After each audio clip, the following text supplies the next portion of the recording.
Hello दोस्तों, तो स्वागत है आप सभी का हमारा यूट्यूब चैनल मिशन 2 पे।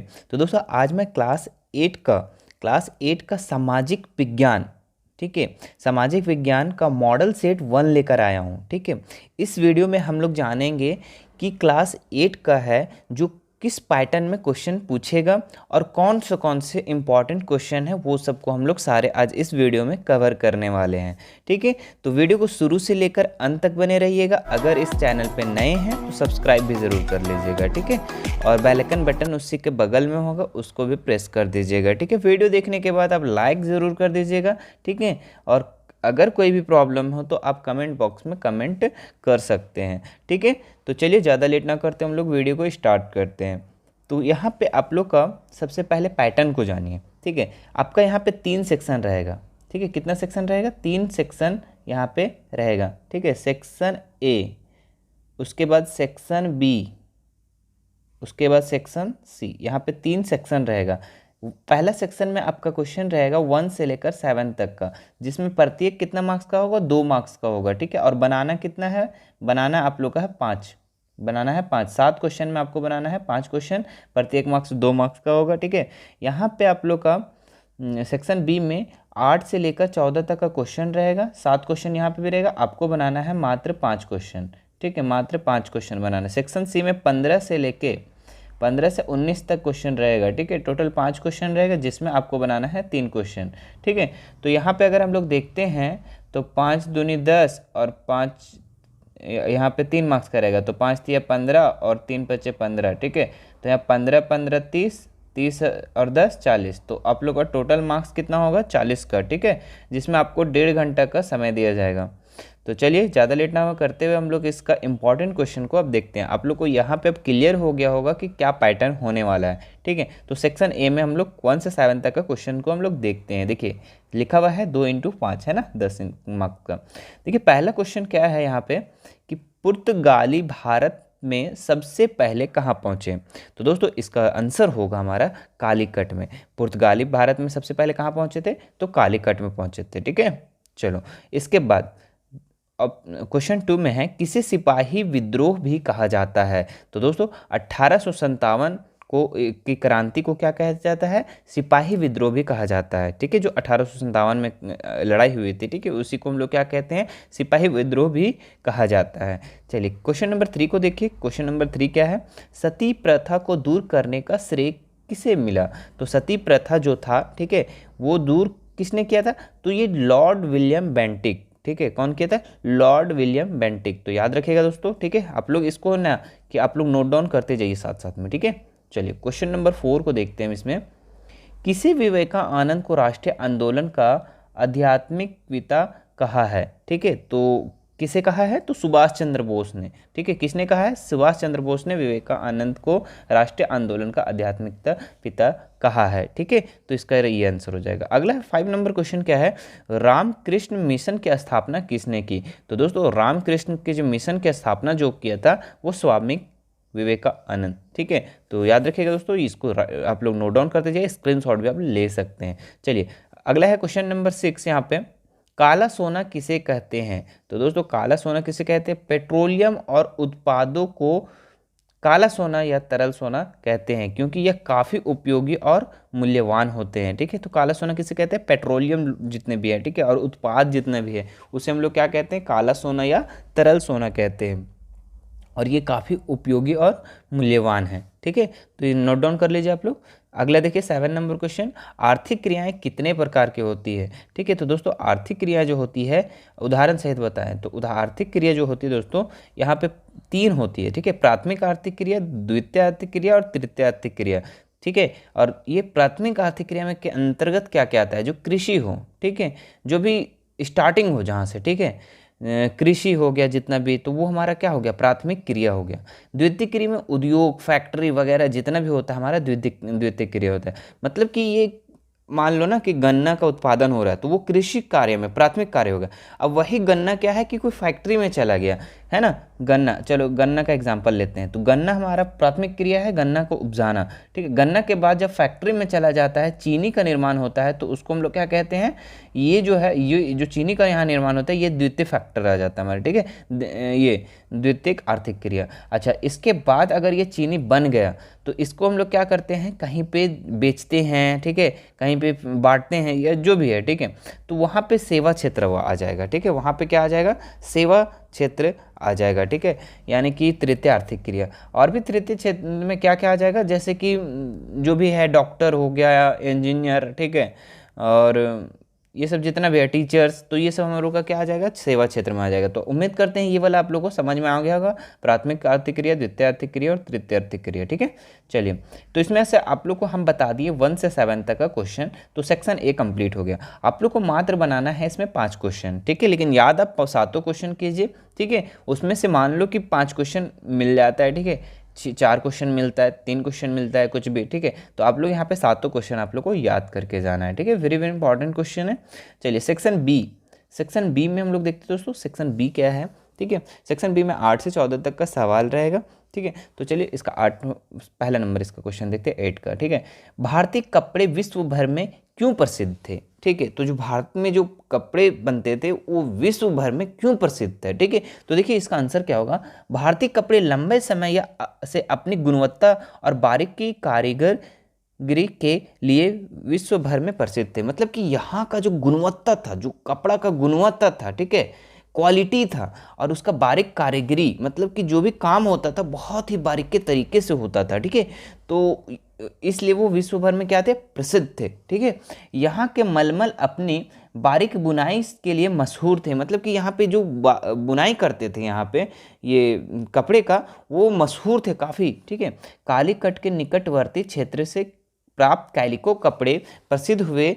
जामदानी बुनाई, पटोला बुनाई, बंडाना डिज़ाइन आदि के यूरोपीय व्यापार में व्यापक मांग थी। मतलब यह जितना भी सिलाई है, कौन कौन सा, बुनाई, पटोला बुनाई, बंडाना बुनाई, मतलब इस तरह से जितना भी डिज़ाइन होता है, अभी मार्केट में क्या चल रहा है पता है ना, कि ये अभी का मार्केट में ये प्लाजो है ना, और भी बहुत सारा ऐसा ऐसा होता है ना, लहंगा, तो ये सब भी डिज़ाइन है, तो उस तरह से भी उस समय भी एक डिज़ाइन होता था, ठीक है, पटोला बुनाई, बंडाना डिज़ाइन इत्यादि वगैरह। तो ये सब जो था ना, यूरोपीय बाजार में काफ़ी मांग थी, ठीक है। भारतीय कपड़े अपनी छपाई डिज़ाइन के लिए भी प्रसिद्ध है। मतलब यहाँ पे भारतीय कपड़े किस किस के कारण से प्रसिद्ध थे, तो यहाँ पे गुणवत्ता और बारीक कारीगरी के कारण, और दूसरा क्या था, यहाँ का जो मलमल थे, ठीक है, बुनाई करते थे, वो भी काफ़ी मशहूर थे, और यहाँ पे कैलिको कपड़े जो भी प्रसिद्ध थे, बुनाई, पटोला बुनाई, बंडाना डिज़ाइन इत्यादि यूरोपीय में काफ़ी मांग था, ठीक है, और इसका छपाई जो होता था, इसलिए वे यहाँ के कपड़े प्रसिद्ध थे,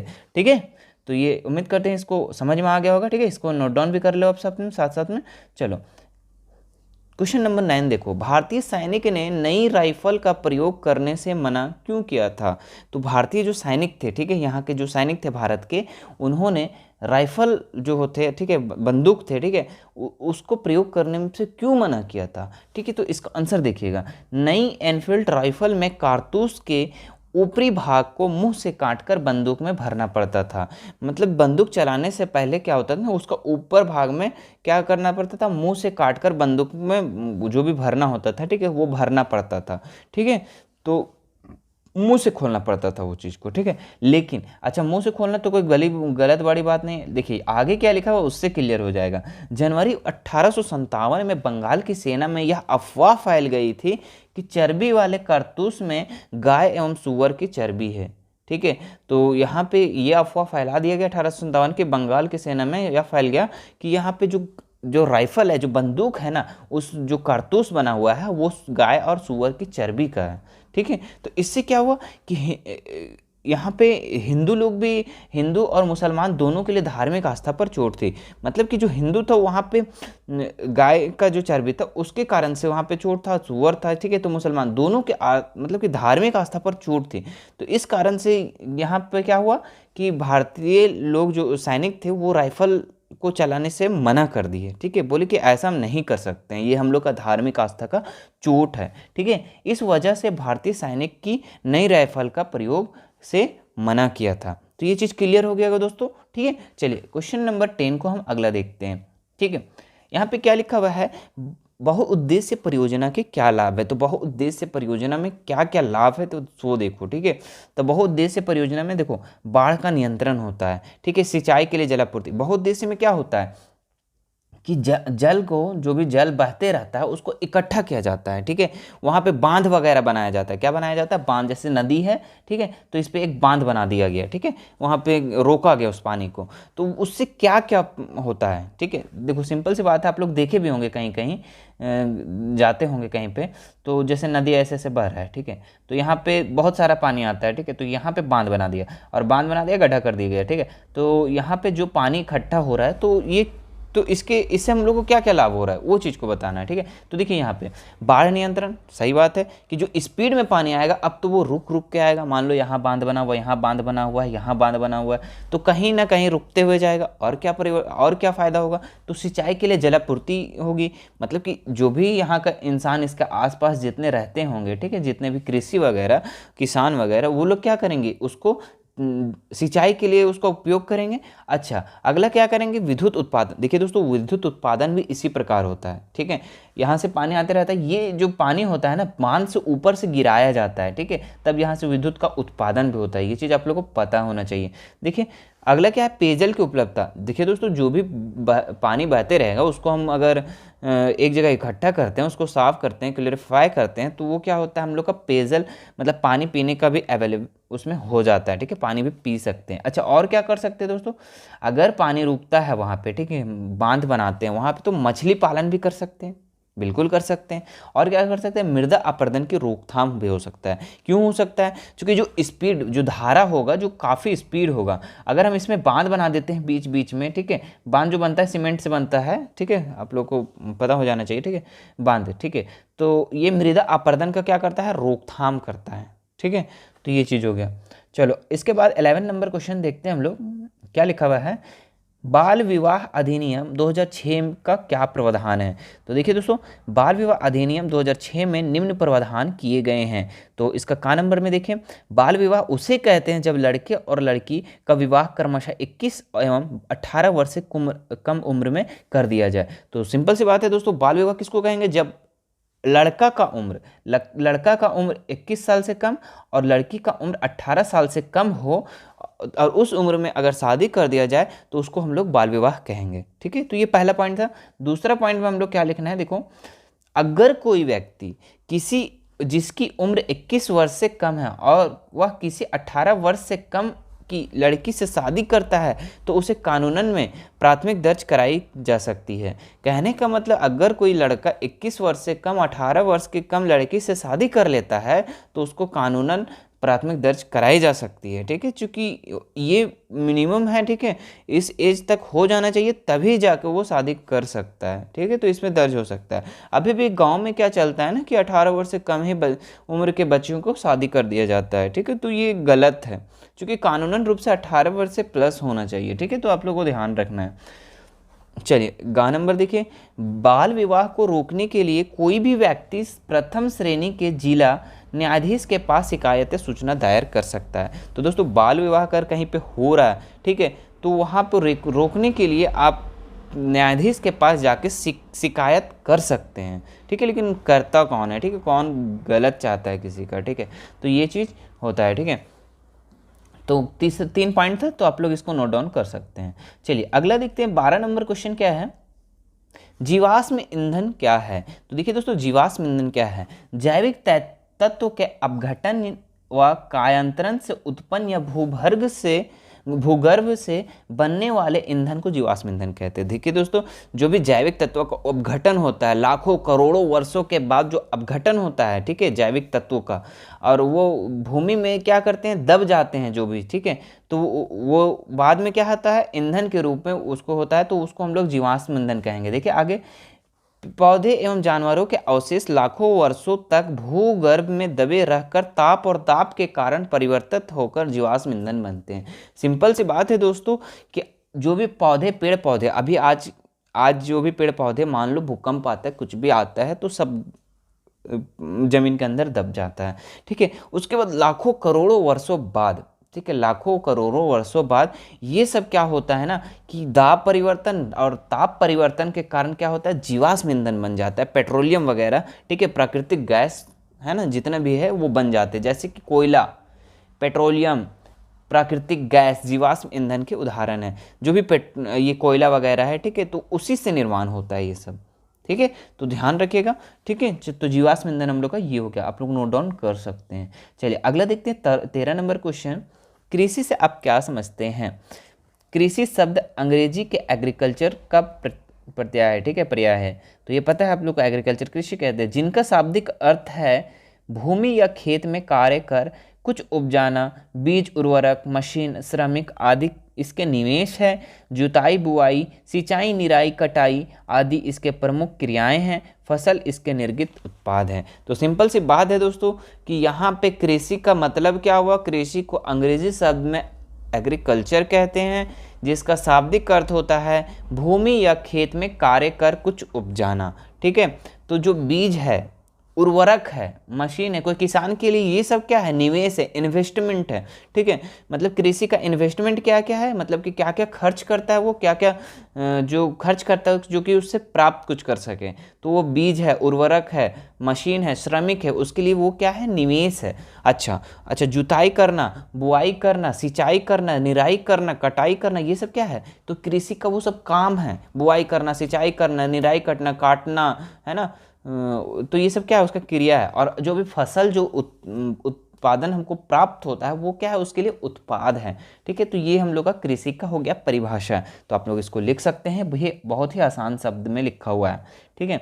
14 नंबर सवाल है दोस्तों, लक्ष्मीबाई अंग्रेजों के विरुद्ध क्यों लड़ी? ठीक है, तो लॉर्ड डलहौजी ने हड़प नीति के तहत गोद लेने की प्रथा को अवैध घोषित कर दिया, ठीक है। जो लॉर्ड डलहौजी हड़प नीति के जो बनाया था, ठीक है, उसमें क्या है बताया कि गोद लेने की जो प्रथा था ना उसको अवैध घोषित कर दिया, बोले ये गलत है, ठीक है। ये कौन किए? तो लॉर्ड डलहौजी, ठीक है, कर दिया। झांसी की रानी लक्ष्मीबाई के दत्तक पुत्र को अंग्रेजों ने राजा मानने से इनकार कर दिया। मतलब कि लक्ष्मीबाई का दत्तक पुत्र, ठीक है, अंग्रेजों ने राजा मानने से इनकार कर दिया। तो लक्ष्मीबाई का दत्तक पुत्र जो थे, ठीक है, अंग्रेजों ने उसको राजा बनाने से इनकार कर दिया और झांसी की ब्रिटिश राज्य में मिला लिया, ठीक है। झांसी को क्या क्या, मतलब कि वो झांसी जहाँ पे था, ठीक है, तो वो राज्य को क्या क्या, ब्रिटिश राज्य में मिला दिया, बोले कि ये ब्रिटिश बन गया, ठीक है, तो राज्य में मिला दिया। अतः लक्ष्मीबाई ने अंग्रेजों के विरुद्ध लड़ाई लड़ी। जब इतना चीज़ हो गया तो क्या हुआ, लक्ष्मीबाई को क्या हुआ, गुस्सा आया और वो उसके विपक्ष में लड़ाई हुआ, ठीक है, विरुद्ध में लड़ाई लड़ी। तो ये आप लोग का इसका आंसर हो गया, नोट डाउन कर सकते हैं आप लोग। आगे आते हैं हम लोग सेक्शन सी में। 15 से 19 तक का क्वेश्चन रहेगा, प्रत्येक जो क्वेश्चन होगा 5 मार्क्स का होगा, ठीक है। तो यहाँ पे 15 नंबर सवाल क्या है, बुनकरों को किन समस्याओं का सामना करना पड़ रहा था? तो जो भी बुनकर वगैरह था उनको किन समस्या का, ठीक है, कौन सा प्रॉब्लम को फेस करना पड़ रहा था? तो इसका उत्तर लिखना है आप लोग को। बुनकरों को ब्रिटिश उद्योग में बने कपड़ों से मुकाबला करना पड़ता था। मतलब कि बुनकर जो थे, ठीक है, भारत के, वो ब्रिटिश उद्योग में जो बनता था कपड़ा, तो उसको मुकाबला करना पड़ता है। मतलब कि अब ये हाथ से बना रहे हैं, ठीक है, और वहाँ ब्रिटिश लोग उद्योग में बना रहे हैं, तो दोनों में तो अंतर हो जाएगा ना। तो यहाँ पे उन लोग के लिए काफ़ी समस्या का सामना करना पड़ रहा था भारत के बुनकरों के लोगों को, जो सुंदर, टिकाऊ और सस्ते होते थे। मतलब कि यहाँ पे क्या है कि ब्रिटिश, सिंपल सी बात समझिएगा आप लोग, ये भारत के लोग हैं, ठीक है, भारत के लोग, और यहाँ पे ये थे ब्रिटिश लोग, ठीक है, ब्रिटिश लोग, ठीक है। तो भारत के लोग जो बुनकर थे ये क्या करते थे, हाथ से बुनाई करते थे, ठीक है, हाथ से बुनाई करते थे। और ये ब्रिटिश लोग किससे करते थे, मशीन से करते थे। और मशीन से करते थे तो इसका तो ब्रिटिश वाले का अच्छा उत्पाद होगा ना, सुंदर भी होगा, सस्ता भी होगा और टिकाऊ भी होगा। लेकिन भारत वाले लोग को फिर सिर्फ हाथ से और बहुत कम उत्पादन कर सकते थे, तो ये काफ़ी उसको मुकाबला से फेस करना पड़ा था भारत के बुनकरों को। आगे पढ़ते हैं। भारत से कपड़े के निर्यात पर भारी टैक्स लगा दिया गया, जबकि इंग्लैंड से आयात पर छूट दी गई, ठीक है।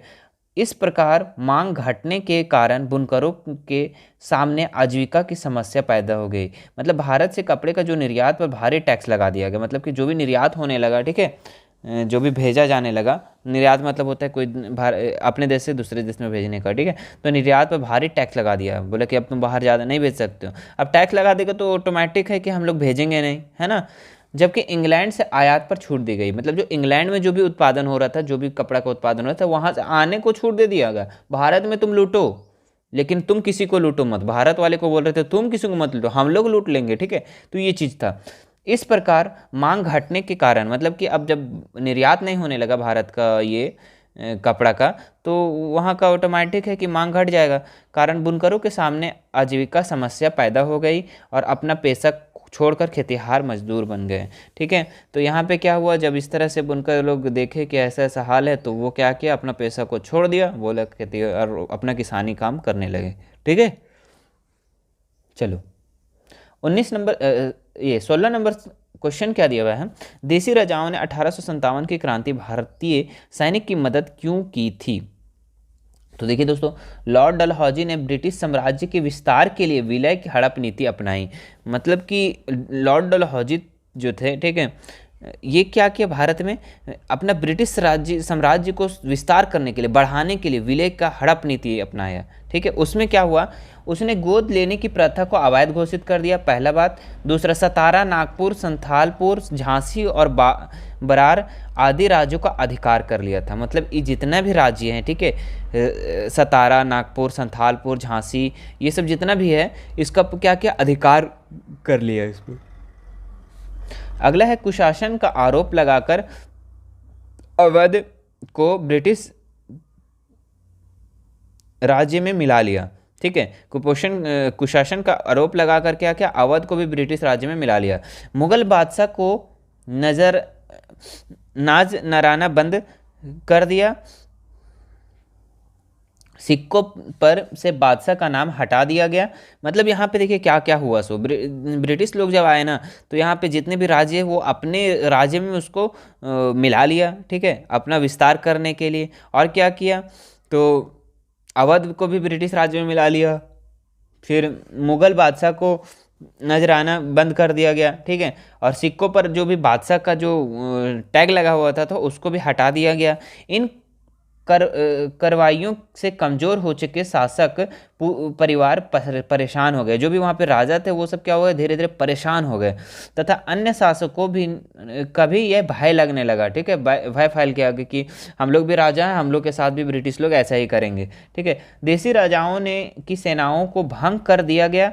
इन सब कारणों से देसी राजा अंग्रेजों के घोर विरोधी हो गए, ठीक है। तो इन सब से क्या हुआ, जो देसी राजा थे वो अंग्रेज को विरोध बन गए, ठीक है, विरोध हो गए।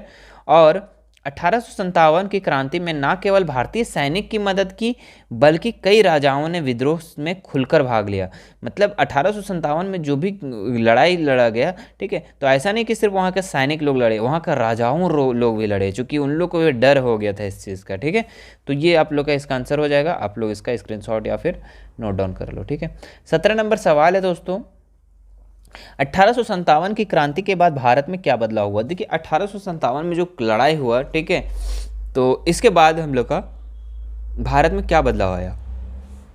तो इसका आंसर होगा 1857 की क्रांति असफल रही, ठीक है। फिर भी अंग्रेजों को अपनी नीतियों बदलना पड़ा। कुछ बदलाव निम्न थे। मतलब 1857 तो ऐसा नहीं कि सफल हो गए, यहाँ पे असफल रहा, ठीक है। फिर भी अंग्रेज अपनी नीतियों को बदलना पड़ा। मतलब जो भी नीति था, अब इतना लड़ाई झगड़ा हो गया तो अपना नीति को तो बदलेगा वो, ठीक है। इसमें क्या किया गया, कंपनी से भारत पर शासन करने का अधिकार छीन लिया गया। कंपनी से भारत पर शासन जो करने का है उसका अधिकार क्या किया, छीन लिया और ब्रिटिश महारानी के हाथ में चला गया। मतलब जो भी भारत इसका अति कर रहा था, ठीक है, अधिकार था, उसका छीन लिया और ब्रिटिश महारानी के हाथ में चला गया। दूसरा, भारतीय सिपाहियों की संख्या घटा दी गई। मतलब कि जो भी ब्रिटिश लोग तो अपने अंडर में सबको रख रहे थे, ठीक है, तो वो क्या किया, भारतीय सिपाहियों को धीरे धीरे घटा दिया गया, ठीक है। यूरोपीय सिपाहियों की संख्या बढ़ाई गई। सिपाही के लिए गोरखा, सिखों और पठानों की भर्तियां भी की गई। तो यहाँ पे देखिए सिपाही में भारतीय जो सिपाही लोग को घटा दिया गया, यूरोपीय सिपाही को बढ़ा दिया गया। ये 1857 क्रांति के बाद ऐसा चल रहा है, पता, ठीक है। चलिए अगला देखते हैं। 3rd नंबर यहाँ पे क्या लिखा हुआ है, भारत के शासन के लिए एक भारतीय मंत्री या सचिव तथा 16 सदस्यों का इंडिया काउंसिल बनाई गई। मतलब भारत के शासन के लिए क्या किया गया, भारतीय मंत्री या सचिव तथा 16 सदस्यों वाली इंडिया काउंसिल बनाई गई, ठीक है। अगला देखिए, विलय तथा हड़प नीति कर दी गई, ठीक है। और साम्राज्य विस्तार की नीति को समाप्त कर दी गई, आर्थिक शोषण का युग प्रारंभ हो गया। तो अब यहाँ से क्या करने लगे, यहाँ से हड़प नीति जितना भी नीति था वो सब समाप्त कर दिया, लेकिन यहाँ पे आर्थिक शोषण का युग प्रारंभ कर दिया। मतलब यहाँ पैसे को लेकर के यहाँ पे ये किया गया, ठीक है, परेशानियाँ बढ़ा दी गई, ठीक है। तो आर्थिक शोषण यहाँ पे किया शुरू हो गया। 5वां नंबर, अंग्रेजों ने भारतीयों के धर्म एवं सामाजिक रीति रिवाजों का सम्मान करने का फैसला किया, ठीक है। तो अंग्रेजों ने भारतीय का धर्म एवं सामाजिक रीति रिवाजों का सम्मान करने का फैसला किया, मतलब कि अब लड़ाई हुआ ऐसा तो वो थोड़ा सा भारतीय की तरफ भी थोड़ा झुके वो, ठीक है। आगे देखिए, भारतीयों में राष्ट्रीय एकता की भावना का विकास हो। जब इतना लड़ाई हो गया तो भारतीयों में क्या हुआ, धीरे धीरे एकता बढ़ने लगा, ठीक है, कि अबर तो लेके रहेंगे। और उसके बाद तो 1947 में तो ले ही लिया, ठीक है। तो ये चीज़ है। चलिए 18 नंबर सवाल देखते हैं दोस्तों, परंपरागत और गैर परंपरागत ऊर्जा के स्रोतों में क्या अंतर है। तो परंपरागत ऊर्जा के स्रोतों का निम्नलिखित अंतर है। देखिए परंपरागत ऊर्जा में क्या क्या आएगा, ऊर्जा के वे स्रोत जो लंबे समय से सामान्य उपयोग में लाए जा रहे हैं वे परंपरागत ऊर्जा कहलाते हैं, ठीक है। ऊर्जा के स्रोत जो हैं, ठीक है, ऊर्जा के स्रोत क्या है, सूर्य है और भी बहुत सारे ऐसे चीज़ है, ठीक है, जो लंबे समय से सामान्य उपयोग में लाए जा रहे हैं वे परंपरागत ऊर्जा स्रोत कहलाते हैं। यह सीमित और समाप्य संसाधन है, इसका केवल एक ही बार उपयोग किया जा सकता है, और ये अनवीकरणीय संसाधन है, मतलब कि ये फिर से निर्माण नहीं किया जा सकता, कोयला वगैरह हो गया, ठीक है। तो ये हम लोग का परंपरागत स्रोत हो जाएगा, ठीक है। इसके प्रयोग से प्रदूषण फैलता है, जो भी कोयला वगैरह हम जलाते हैं तो उससे प्रदूषण फैलता है, जैसे कोयला, पेट्रोलियम, प्राकृतिक गैस आदि के इसके उदाहरण है। तो परंपरागत जो ऊर्जा है इसके उदाहरण क्या क्या है, कोयला, पेट्रोलियम, गैस, प्राकृतिक गैस। तो इससे क्या होता है, प्रदूषण फैलता है, अनवीकरणीय संसाधन है, ये फिर से नहीं निर्माण किया जा सकता है, और ये समाप्य संसाधन है, चूंकि ये कुछ समय के बाद खत्म हो जाएगा। तो ये सब है, ठीक है। तो ये सब आप लोग लिख सकते हैं परंपरागत ऊर्जा में। गैर परंपरागत ऊर्जा में आप लोगों को क्या लिखना है, देखो, ऊर्जा के वे स्रोत जो नई तकनीक के विकास के साथ वर्तमान समय में उपयोग में लाए जा रहे हैं और गैर परंपरागत ऊर्जा स्रोत कहलाते हैं। मतलब कि ऊर्जा के स्रोत जो नई तकनीक, यहाँ पे नए नए टेक्नोलॉजी के हिसाब से उपयोग किया जा रहा है, तो इसको हम लोग गैर परंपरागत स्रोत कहेंगे। दूसरा देखो यहाँ पे, यह असीमित और असमाप्य संसाधन है, इसका बार बार उपयोग किया जा सकता है, मतलब कि ये असीमित असमाप्य संसाधन, मतलब कि इसको बार बार का प्रयोग करते हैं, और यह है नवीकरणीय संसाधन है, ठीक है। तो ये हम लोग का हो जाएगा परंपरागत और गैर परंपरागत ऊर्जा में अंतर। इसका 19 नंबर सवाल देखिएगा दोस्तों, इसका लास्ट सवाल है, ठीक है। स्वस्थ सुविधा मुहैया कराने की जिम्मेदारी सिर्फ निजी कंपनियों को देने से क्या समस्या हो सकती है, किन्हीं 3 समस्याओं को लिखें, ठीक है। तो स्वस्थ सुविधा मुहैया कराने की जिम्मेदारी सिर्फ निजी कंपनियों को देने से क्या समस्या हो सकती है, ठीक है। तो इसका आंसर देखिए क्या लिखा हुआ है, सरकार पूरी आबादी के लिए समुचित स्वस्थ सुविधा की व्यवस्था करने के लिए जवाबदेह और प्रसिद्ध होती है। मतलब कि सरकार जो है ना, आबादी के लिए, जनता के लिए स्वस्थ सुविधा व्यवस्था करने के लिए जवाबदेही होती है, ठीक है, उनको करना पड़ता है ये सब।